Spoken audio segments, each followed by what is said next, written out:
نبی پاک علیہ الصلوۃ والسلام نے فرمایا کسی عورت سے نکاح کے لیے 4 چیزوں کو مد نظر رکھا جاتا ہے. نارملی 4 چیزیں یا 4 میں سے کوئی 1-2 چیزیں لوگ دیکھ رہے ہوتے ہیں. نمبر 1 اس کا مال، پیسے والی ہے کہ نہیں. نمبر 2 حسب نسب، خاندان کیسا ہے. نمبر 3 حسن و جمال. اور نمبر 4 کچھ لوگ ہوتے ہیں جو دینداری بھی دیکھتے ہیں. آقا فرماتے تمہاری ناک خاک آلود ہو یا تمہارا ہاتھ خاک آلود ہو، تم دیندار عورت کے حصول کی کوشش کرو. یعنی دینداری کو فوقیت دینی چاہیے. احادیث کا یہ مضمون بھی ملتا ہے کہ جو کسی عورت سے عزت کے لیے شادی کرے وہ ذلیل کر دیا جاتا ہے. کوئی دولت کے لیے شادی کرے وہ غریب اور فقیر کر دیا جائے گا. اور جو دینداری کے لیے شادی کرتا ہے اللہ اسے عروج، برکت اور خوشیاں عطا فرماتا ہے. تو موسٹ پریورٹی، پہلی ترجیح کیا ہونی چاہیے؟ یہ ہے تھوڑا سا مشکل. اصل میں یہ باتیں جو ہے نا نوجوانوں کو سمجھ نہیں آتی. جو شادی شدہ ہے نا، یہ شکل و صورت جو ہے نا، یہ اس کی اہمیت بعد میں بہت تھوڑی رہ جاتی ہے. آج نوجوان اور لڑکے لڑکیاں ایک امیجنیشن میں ضرور ہوتے ہیں کہ چہرہ کیسا ہو، خوبصورتی کیسی ہو، لیکن شادی کے کچھ عرصے کے بعد چہرے کی وہ اہمیت نہیں ہوتی جو اخلاق کی ہوتی ہے، جو کردار کی ہوتی ہے. خوبصورتی ہی سب کچھ نہیں ہے زندگی میں. ایک بات، دل خوبصورت ہونا چاہیے، اس کے اندر اخلاق ہونے چاہیے، اور سب سے مین چیز دینداری ہے. اب میں یہاں جو بزرگ بیٹھے ہیں ان سے ایک بات کرنا چاہوں گا کہ چلے یہ تو لڑکوں کی خواہش، لڑکیوں کی بات ہو گئی. ماں باپ کی خواہش کیا ہوتی ہے؟ فیملی ممبر سے پوچھیں، کسی بزرگ سے پوچھیں، بھائی آپ کو اپنے بیٹے کی شادی کرنی ہے، بہو کیسی چاہیے؟ تو وہاں بھی یہی ہوگا، خوبصورت ہو، پڑھی لکھی ہو، سمجھدار ہو، گھر گرستی آتی ہو، خاندان بڑا ہو. بس یہ 4-5 چیزیں. آج رشتہ ڈھونڈتے وقت دینداری کون چیک کرتا ہے؟ آپ نے کبھی یہ سوچا؟ اب میں ایک بڑی عجیب بات کرنے جا رہا ہوں. علماء نے کتابوں میں یہ بات لکھی ہے کہ علماء فرماتے ہیں کہ اس نوجوان پر اپنی ہونے والی اولاد کا حق ہے جس کی ابھی شادی نہیں ہوئی. جی ہاں، جس کی شادی نہیں ہوئی نا، اس کی اپنی اولاد کا ایک حق ابھی سے اس پر ہے. اور وہ حق کیا ہے؟ کہ وہ اپنی ہونے والی اولاد کے لیے اچھی ماں تلاش کرے. کیونکہ ماں ہی پہلی درسگاہ ہے. ماں ہی اچھی نہیں ہے، ماں ہی دیندار نہیں ہے، ماں ہی برے کاموں میں ہے، تو اس کی اولاد کی تربیت کیسی ہوگی؟ یعنی آپ نے اپنی ہونے والی اولاد کے ساتھ ظلم کیا اگر آپ نے ان کے لیے اچھی ماں تلاش نہ کی. سیدی غوث اعظم رضی اللہ عنہ کی ہم نام کی مالا جپتے ہیں، غوث پاک کے غلام کہلاتے ہیں. سارے تقریباً قادری بیٹھے ہوں گے، پیرانے پیر کے چاہنے والے ہیں نا. غوث پاک کی شان کیا تھی؟ مدرسے میں گئے، قاری صاحب نے کہا پڑھو بسم اللہ الرحمن الرحیم. میرے غوث پاک نے بسم اللہ سے شروع کیا اور 18 پارے زبانی سنا دی. قاری صاحب نے کہا پہلا دن ہے مدرسے میں، پہلے دن تو بچہ بسم اللہ مشکل سے پڑھتا ہے، تم نے زبانی 18 پارے سنا دیے، اور بھی سناؤ. کہ اتنی یاد ہے. کہ کدھر سے یاد کیے؟ کہ میں جب ماں کے پیٹ میں تھا میری ماں 18 پاروں کی حافظہ تھی. ماں تلاوت قرآن کرتی تھی، ماں کے پیٹ میں ہی میں نے قرآن یاد کر لیا. وہ حافظہ تھی تو بچے کو برکت ملی نا.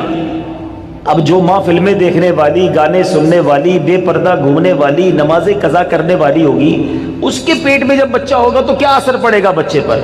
خاتون جنت بی بی فاطمہ، نبی پاک علیہ الصلوۃ والسلام کی شہزادی نے حسنین کریمین کو کیسے پالا ہے؟ یہ جنت کے پھول ایسے ہی نہیں ہیں. بی بی فاطمہ جب جھولا جھلاتی تھی تو قرآن کی آیتیں پڑھا کرتی تھی. بچپن سے قرآن سنا ہے حسنین کریمین کے کانوں نے. ہمارے بچے کیا سنیں گے اگر ماں دیندار نہ ہوئی؟ صرف خوبصورتی، صرف پیسہ، صرف جہیز. نہ کریں ایسا، وہ بچے بھی نہ کریں ایسا، اور ان کے ماں باپ بھی نہ کریں ایسا. سب سے پہلی چیز رشتہ کرنے سے پہلے جو دیکھنی ہے وہ اس کا عقیدہ دیکھو، اس کے ایمان کیسا ہے. بہت زبردست خوبصورت بھی ہے، پیسہ بھی ہے، جہیز بھی لائے گی، مگر اللہ رسول کے بارے میں عقیدہ اچھا نہیں ہے، اولیاء کے بارے میں کچھ اور سوچتی ہے، غوث پاک کی 11ویں منانے کو شرک سمجھتی ہے. اگر ایسی عورت ہے جو میلاد منانے کو جناب بدعت سمجھتی ہے، اگر ایسی عورت تمہارے گھر میں آ گئی جو صحابہ کرام یا اہل بیت اطہار کے بارے میں برے خیالات رکھتی ہے، بتاؤ نا کس کام کا اس کا پیسہ، کس کام کی اس کی خوبصورتی جو میرے پورے گھر کے عقیدے کو برباد کر کے رکھ دے۔ اس باپ پر تف ہے اور اس نوجوان پر بھی تف ہے کہ جس نے شادی کرتے وقت یہ نہ دیکھا کہ میری ہونے والی جو بیوی ہے اس کا عقیدہ کیا ہے، اور پھر نماز پڑھتی ہے کہ نہیں، پردہ کرتی ہے کہ نہیں۔ ارے اگر بے نمازی اور بے پردہ عورت تمہارے گھر میں آتی ہے تو وہ کیا بچے کی تربیت کرے گی، اور تمہارے آئندہ آنے والی نسلوں کا کیا ہوگا؟ اور اسی طرح جو میری بہنیں مجھے سن رہی ہیں، اور وہ مائیں جو مجھے سن رہی ہیں، وہ والد جو مجھے سن رہے ہیں کہ جو اپنی بچیوں کے لیے رشتہ تلاش کر رہے ہیں، کیا دیکھتے ہیں؟ بچہ دکھتا کیسا ہے؟ ارے بھائی دکھنے میں کمزور ہوگا پھر بھی چلے گا، پیسے کس نے کماتا یہ بتاؤ، ہیں؟ خاندان کیسا ہے؟ اچھا پھر ہم 2-3 برائیاں چیک کرتے ہیں، یہ بھی بڑا عجیب معاملہ ہے۔ کیا چیک کرتے ہیں؟ شراب تو نہیں پیتا، جوا تو نہیں کھیلتا، نشہ تو نہیں کرتا، بس یہ 2-3 برائیاں ہی چیک کرنی ہے۔ یقیناً شراب پینا حرام ہے، جوا کھیلنا حرام ہے، نشہ کرنا اچھا نہیں ہے، لیکن نماز نہ پڑھنا کوئی گناہ نہیں ہے، سب سے بڑا گناہ ہے۔ اچھا پھر یہ تینوں چیزیں پتہ کیوں چیک کرتے ہم؟ اپنے دل سے پوچھو، گناہ ہے اس لیے یا لوگوں کو برا لگتا ہے اس لیے؟ خاندان کا نام خراب ہو جائے گا نا، کسی نشئی کو داماد بنا لیا، کسی شرابی کو داماد بنا لیا، اپنی بیٹی کسی جواری کے ہاتھ میں دے دی، لوگ کیا کہیں گے؟ اس لیے اللہ ناراض ہوگا اس کی فکر نہیں۔ اگر اس کی فکر ہوتی تو پہلے یہ چیک کرتے اس کا عقیدہ کیا ہے۔ ایسا بھی ہوا ہے، ہم نے دیکھا ہے کہ اپنے باپ نے اپنی بیٹی کو پردہ کرایا ساری زندگی، اولیاء کرام صحابہ کی محبت گھر میں تھی، اور ایسی جگہ بیٹی بیاہ دی کہ شادی ہونے کے بعد سسرال والوں نے کہا کہ پردہ ختم کرو، ہمیں پردہ اچھا نہیں لگتا، اور خبردار آئندہ اولیاء کرام کا نام لیا۔ اب باپ سر پکڑ کے روتا ہے، پتہ نہیں اپنی بیٹی کدھر دے دی۔ اب خیال آیا تمہیں، پہلے نہیں سوچنا تھا؟ رشتے میں سب سے پہلے عقیدہ ہے۔ مگر جو کسی کا آقا ہو اس کی تربیت ایسی کی جا رہی ہے تو مجھے بتائیے آج کا ملازم ہمارا غلام تو نہیں ہے نا؟